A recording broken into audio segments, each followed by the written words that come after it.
নারায়ণগঞ্জের বাইরে রে এমন কোন দিন নেই রে ভাই যুবকের লাশের খবর নাই। ও যুবক, তুমিও বাঁচবা না, আমি শরীয়তপুরিও বাঁচবো না। এই যে প্রধান অতিথি, বিশেষ অতিথি, সভাপতি, আমার কমিটির বাইরে বসে আছে, এরা কেউ বাঁচবে না, বাঁচবে না। এমন হতে পারে রে ভাই আজকের এই বয়ান আমি শরীয়তপুরীর জীবনের শেষ বয়ান হইতে পারে। আজকের এই বয়ান আপনাদের কারো জীবনের শেষ বয়ান হইতে পারে। মনেরে বুঝান রে মন, আজকের এই বসাটাই আমার জীবনের শেষ বসা। মনে হয় এরপরে আর আমি বাঁচবো না। চোখের পানি দিয়ে আল্লাহরে বুঝে বলবেন, আল্লাহ আমি পাপী, আমি অপরাধী। আল্লাহ 30 বছর যাবত গুনাহ করি, 40 বছর যাবত গুনাহ করি, মসজিদেও যাই না, রমজানের রোজাটাও রাখি না।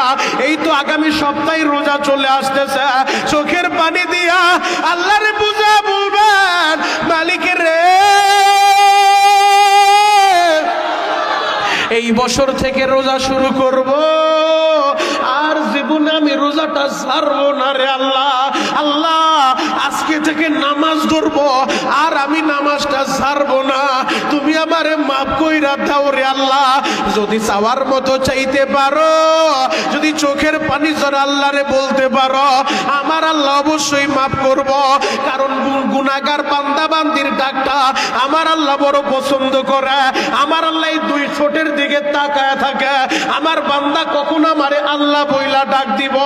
ও আমার নারায়ণগঞ্জের বাইরে রে, তুমি কালো হওয়ার দলা হও, আমার আল্লাহ বানাইছে, নিজের হাতটা দিয়া বানাইছে। ও যুবক, তোমার ঠোঁট চিকন হোক আর মোটা হোক, আল্লাহ বানাইছে, নিজের হাতটা দিয়া বানাইছে।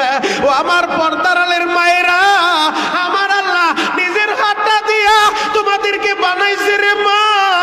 আমার আল্লাহর দেওয়া জবানটা দিয়া এই দুনিয়ায় সাথ তুমি আর আমি কত মানুষের খুশি করলাম। মায়েরে মা বইলা ডাক দিলে মার কলিজা ঠান্ডা কইরা দেয়, বাবারে বাবা বইলা ডাক দিলে বাবার কলিজা শীতল হয়, নেতারে নেতা বললে নেতা খুশি হয়ে যায়, শিক্ষকের শিক্ষক বললে শিক্ষক খুশি হয়ে যায়। ও নারায়ণগঞ্জের যুবকেরা, একটাবার চিন্তা করে দেখছো নি রে ভাই, আল্লাহর দেওয়া জবান দিয়া কত মানুষেরই তো খুশি করলা।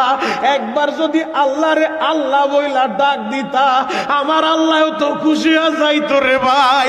আমার আল্লাহ বুকে চাইপা লইতো রে বান্দা, আমি আল্লাহরে ডাক দিছ, আমি আল্লাহ তোরে মাফ করে দিব।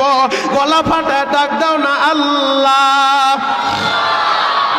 ডাক দাও, ডাক দাও, ডাক দাও, ডাক দাও, ডাক দাও, মাথা নিচের দিকে যা ডাক দাও।